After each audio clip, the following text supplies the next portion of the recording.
Welcome back to our YouTube channel, The Book Digest. In today's episode, we're diving into a powerful and practical summary of The Undoing Project by Michael Lewis. In this book, it's really two stories in one. It's a story about a remarkable friendship, and it's a story about the ideas that completely changed how we understand the human mind. At its heart, the book really makes you ask yourself a pretty fundamental question. When you have that strong gut feeling, that deep intuition that just screams, "You're right," can you actually trust it? That's the central puzzle we're going to unpack here. The whole thing kicks off with this fascinating real-world puzzle from the world of pro basketball. For years, you had these seasoned scouts, I'm talking guys with decades of experience, who just kept failing to predict which players would actually make it big. Their expert intuition was getting beaten consistently by simple computer models. And this is so weird, right? Because our brains are just wired to trust a good story, the scout's vivid report, over some cold, boring data. It perfectly sets up this gap between what feels right and what's actually true. The answer to that basketball puzzle, and so much more, comes from the incredible partnership of two Israeli psychologists. Really, their friendship and their work are the true heart of this entire story. So first, there's Daniel Kahneman. His childhood was just harrowing. He survived by hiding from the Nazis in occupied Paris, and that experience left him with this deep, lifelong suspicion of easy answers and the stories people tell themselves. He wasn't just curious about the mind, he was driven to understand its hidden and often deeply flawed machinery. And then you had Amos Tversky. Talk about a contrast. He was a decorated paratrooper, a war hero.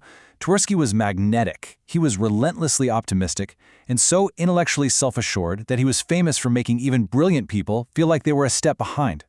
The guy was an absolute force of nature. So you've got the cautious doubter and the magnetic challenger. They were the odd couple of psychology for sure. But that dynamic is exactly what made their intellectual chemistry so explosive. Kahneman's doubt and Tversky's certainty created this perfect tension that allowed them to question absolutely everything. Their whole collaboration ignited when Kahneman challenged something Tversky said during a lecture. But instead of getting defensive, Tversky was thrilled. For him, the chance to be proven wrong wasn't some kind of threat. It was exciting. It was the start of a new adventure. And that single moment kicked off their legendary partnership. So, what was their big, groundbreaking idea? Well, their work basically uncovered a fundamental flaw in how we think. They showed that our minds are nothing like the rational, logical computers we kind of assume they were. They found that our brains constantly rely on something called heuristics. You can just think of them as mental shortcuts or rules of thumb, and they're super useful. They let us make fast, almost effortless decisions. But there's a huge catch. These shortcuts are programmed with predictable flaws or biases that cause us to make the same kinds of mistakes over and over again. And the impact of this? Oh, it was massive. The entire field of modern economics was built on this idea of a rational agent, this imaginary person who always makes logical, calculated decisions. Kahneman and Tversky proved that this person, well, he doesn't exist in the real world. They basically showed that the very foundation of economics was flawed. Okay, let's get specific. They found dozens of these biases, but we're going to break down 3 of the most powerful ones. And these are shortcuts that are constantly shaping your reality every single day, whether you even realize it or not. First up, the representativeness heuristic. It's perfectly shown by the famous Linda problem. So you get a description of a woman named Linda that strongly fits the stereotype of a feminist. Then you're asked, which is more probable? A, she's a bank teller, or B, she's a bank teller and a feminist. Almost everyone picks B. But that's logically impossible. The group of feminist bank tellers has to be smaller than the group of all bank tellers. We get it wrong because the story just feels more representative of a feminist. Next is the availability heuristic. Basically, our brains judge how common something is by how easily an example pops into our head. This is exactly why people are way more afraid of dramatic things like shark attacks than statistically more dangerous but kind of boring things of vivid memory. Tricks our brain into thinking something happens way more often than it really does. And third, we've got the super powerful anchoring heuristic. In one classic experiment, they had people spin a wheel of fortune. Then they asked them a totally unrelated question, like estimating the percentage of African nations in the UN. And what they found was crazy. People's answers were massively pulled or anchored toward whatever random number the wheel had landed on.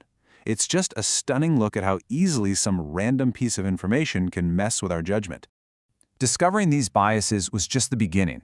All of this work led to their masterpiece, a whole new theory of choice that explains how we act when we're faced with risk. And it all boils down to a really deep insight about how we feel pain and pleasure. They called it prospect theory. And this wasn't just a collection of cool ideas. No, this was a rigorous, mathematical model that could predict how people actually make decisions, not how some tidy economic theory said they should. It ended up being one of the most influential papers in the history of economics. At the very core of prospect theory is this incredibly powerful and deeply human idea, loss aversion. To put it simply, the psychological pain we feel from losing something is way, way stronger than the joy we feel from gaining the exact same thing. And they even put a number to it. The pain of a loss is felt roughly twice as intensely as the pleasure of an equivalent gain. Think about that. This simple 2-to-1 ratio explains so much of our weird, irrational behavior, like why we cling to a losing stock, or why we're just so resistant to change in general. But like we said at the start, the Undoing Project is just as much a human story as it is a scientific one. And like a lot of great partnerships, this one has a truly bittersweet ending. So after that fateful first meeting, they had this golden decade of discovery in the 70s, literally changing the world from a single office. But by the 80s, their unique bonds started to fray, which led to a painful separation before, finally, a poignant reconciliation right near the end. So what happened? Well, Tversky, the charismatic star, he often got a lot more of the public credit for their joint work. That imbalance, combined with them moving to different universities, just put an impossible strain on a bond that was built on intense, daily, face-to-face collaboration. Tragically, Amos Tversky died from cancer in 1996. 6 years later, Daniel Kahneman was awarded the Nobel Prize for the work they did together. Now, the prize isn't awarded after someone has died, so Tversky's name couldn't be on it. But Kahneman made it profoundly clear to the entire world that the honor belonged to both of them. Their life's work really forces all of us to look inward and just question our own minds. So I'll leave you with this. Think about an important decision you've made recently, one you based purely on a gut feeling. Knowing what you know now about the flaws in our intuition, would you have chosen differently?